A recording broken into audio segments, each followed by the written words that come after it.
pals, welcome back to the vlog. For those that don't know me, my name is Sharelle. I'm an artist, illustrator and drinker of tea. I have said tea. Today I'm doing something a little bit different with the vlog. I am recording this from my studio right now, which is a big mess, quite honestly. There is clutter everywhere, like looking around the place, there's literal trash on the floor, like there's rubbish that needs dealing with. There are like half finished designs and products all about the place. And quite honestly, that is representative of my mind lately. Like, I am feeling very overwhelmed, very cluttered, very uninspired because like there is nothing about this workspace that is inspiring right now. But I feel like it's kind of a bit of a vicious cycle, or at least for me anyway. When I feel uninspired, I get really frustrated and I'm less inclined to take care of my immediate environment. But that in and of itself leads me to feeling more uninspired because I don't want to be in here because it's a mess. It's not a productive environment to be in. So yeah, I feel like it's a bit of a vicious cycle. But yesterday I did get inspired to do some work and draw. I tend to have a little existential crisis now and then, every few months. It's a recurring theme that I've kind of learned is always going to come up. I'm always going to have this kind of little niggle in the back of my mind of like, am I on the right path? Am I on the right journey? Like, what were I supposed to be doing with my life? It's something that comes up for me often. And I have a real hard time defining myself. Like, I never really know what to call myself because I essentially have really bad imposter syndrome and just think that whatever I am calling myself, it's a lie because I'm not good enough to be that thing. Of course, I always introduce myself as an artist, illustrator and drinker of tea. Those things are all true, but there's often this like self-doubt that comes up for me. It's like, are you really an artist because you don't paint? And are you really an illustrator because you've never done a children's book? These things live rent-free in my mind. Am I really the thing I say I am? And I think there is some place for having these thoughts, because if you didn't ever question if you were good enough, you would never strive to get better at anything. But sometimes these thoughts are just coming up when there's not really a place for them. Like, I am an artist. I am an illustrator. Yes, I've never illustrated a children's book, but does that mean I'm not an illustrator? Does that mean I'm not creating illustrative imagery? Like, I am telling stories in my own way with my own artwork. And yes, okay, I don't use a physical paintbrush and paint and water, but does that mean that it's not art? I don't think so. And I'm saying this for myself, but I'm saying this for anybody else because I'm not the only person that is going to have had these thoughts of like, I don't know what I'm doing. I'm not good enough. I'm not a real artist. Like, what does that even mean? What does that even mean? I've been having thoughts lately of like, how do I define myself and what do I want to be? It's also another thing that's coming up for me a lot recently. And this is something that's just in the ether. It's in the air. Lots of people are having this. If you follow Catherine from Catnip, she has recently announced that she is kind of stripping back her business to be less of a product-based business and more of an art business. I've also heard Julianne Doodles talking about this off of the back of Catnip's video. Julianne was kind of saying that she can see herself in that because Catnip is like about 5 years ahead of Julianne Doodles. If you don't know Julianne Doodles, she runs Peppercut Studio. She was just saying it's like a glimpse into her future, like, because they've followed a similar path and they're about 5 years apart in their business journey. So she kind of said that it was like a snapshot for her of what her future could look like. And does she also want to hit that same fork in a road and have to make this decision of, you know, like, what do I want to be? What do I want to do? So I just thought that was interesting. I've also heard Kim Bliss talking about this recently, this kind of the idea of defining success for yourself not based on anybody else's metrics. This is something I'm going to dive really, really deep into with my patrons because I feel like I have a lot to say about this. I think it just comes down to like defining yourself, defining what you want, defining what your idea of success looks like. If your idea of success isn't somebody else's, then that's fine. Like I say, I've been a bit uninspired recently because I've had all these kind of thoughts whirling in my mind, like, who am I? What do I do? What is my thing? Like, what do I want to be? Where do I want to be in like 5 years time? Like, how do I see this all playing out? And it's kind of a little bit of an existential crisis. Yesterday, I got up and I just didn't really know what to do with myself. I started some artwork last week, which I really enjoyed doing, and I tried to do it in a bit of a different format. I really enjoyed doing that. But again, like all these self-doubt thoughts just keep coming to me, like it's not good enough, you're not good enough, it's not real art because it's digital art, like all the things. So I woke up yesterday just like super not really inspired for anything, and I decided I was just gonna not film anything. Usually I'm like, start of the week, Monday, Tuesday, Wednesday, let's film for YouTube because that's like my kind of standard routine. Yesterday I wasn't feeling it. I wasn't feeling it at all, but I went for a little walk, took myself off and picked some flowers along the way. And that was, let me tell you, it was the most joyful, wholesome thing I have done for such a long time. And it was such a simple thing. It was such a simple little thing. Me and Frank just walking, having a lush time, being in the sunshine, not rushing because I'd already kind of declared that I was not really feeling anything today, so don't really care what time I get back. So I didn't really rush. I just walked along and we picked some flowers. I have no idea what any of them are, aside from the cow parsley. I know what the cow parsley is, and I freaking love cow parsley. I think it's mostly thought of as a weed, but I love it. It's so pretty, like the way it like sways in the wind. Like if you're not from a rural area, maybe you don't know what cow parsley is. It's just really pretty, like these tiny little white flowers. I love it. And you see it around the edge of the fields. Presumably cows eat it, that's why it's called cow parsley, I have no idea. But it's just really pretty and it's like, it just sways in the wind. I love it. I love it so much. But I was having a really, really nice time just going about, picking these flowers, just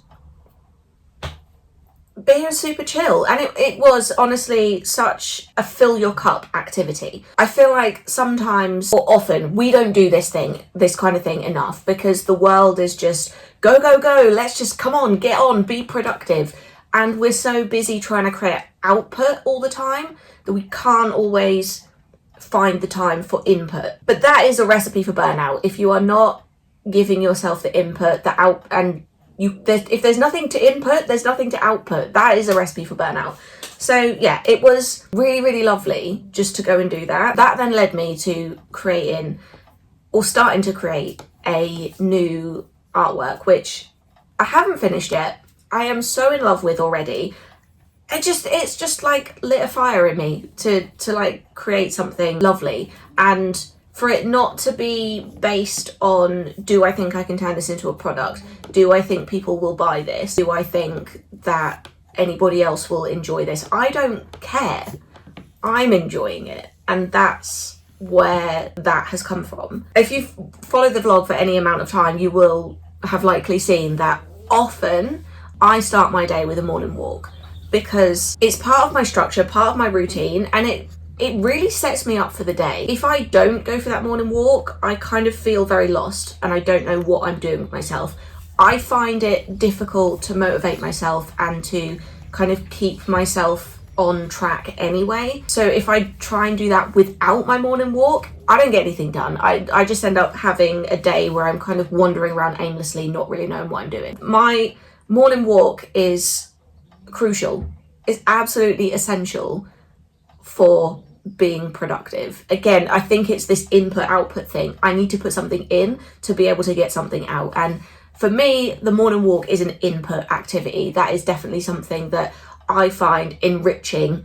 And there is a fly in here. Go away, fly. Yeah, it's absolutely essential. It's also a massive mental health thing for me. I am somebody who's prone to overthinking and anxiety, and I've been that way my entire life, and I've learned to manage it incredibly well. But I do notice when I don't do my morning walk for whatever reason, but if I consistently miss my morning walk, I notice that. I notice that mentally. Like, I will be super anxious. The self-doubt will be even higher than it ordinarily would be.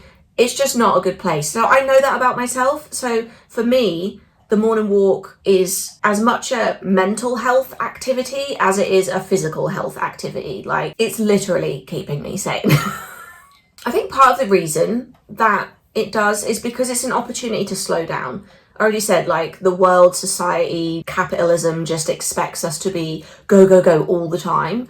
And I think that slowing down kind of period for my morning, it's just, that's the reason that it's refreshing and wholesome, and it's so needed as far as I'm concerned. Like, it is a non-negotiable. I'm really distracted right now because I've told you pals before that I'm trying to make friends with the crows that are in my garden, and we have a tree stump at the end of our garden, and it is tall enough that I can use it as like a bird feeding table that Frank can't get to, because if I put like anything on there, Frank will be like, oh, a snack for me. No, not for you. I put some like breadcrumbs and stuff out there this morning. I've been putting little treats out there for the crows. There's just a crow just came and landed and eaten the little bits of bread that I put out, and then 2 pigeons have come along and like shooed him away. It was quite entertaining to watch. Anyway, I was talking about slowing down and how in that there is a lot of inspiration for artwork. I am not inspired when I'm busy. I don't enjoy being super busy, I'm not going to lie to you. I, don't get me wrong, I like hanging out with people and I can be quite social, but I can also be very introverted and I just want to be alone. Like, I need time to recharge. I like that slow life, and that's where I'm inspired. That's where I'm inspired to draw things, create some kind of artwork, or to come up with a silly little saying or a silly little poem or something like that. Because when I'm slowing down, I'm noticing things like the birds at the end of my garden that are just fighting over some breadcrumbs. When I'm slowing down, I'm noticing the different flowers that are popping up in the hedgerows. I am noticing the bees, the birds, the butterflies, like all these little things that you would ordinarily overlook. If you're in a hurry and you're trying to get to the post office before it closes, you're not paying attention along the way to all the little things because you're just trying to get to the post office before it closes. That's your goal, like tunnel vision. Let's just get on and do the thing.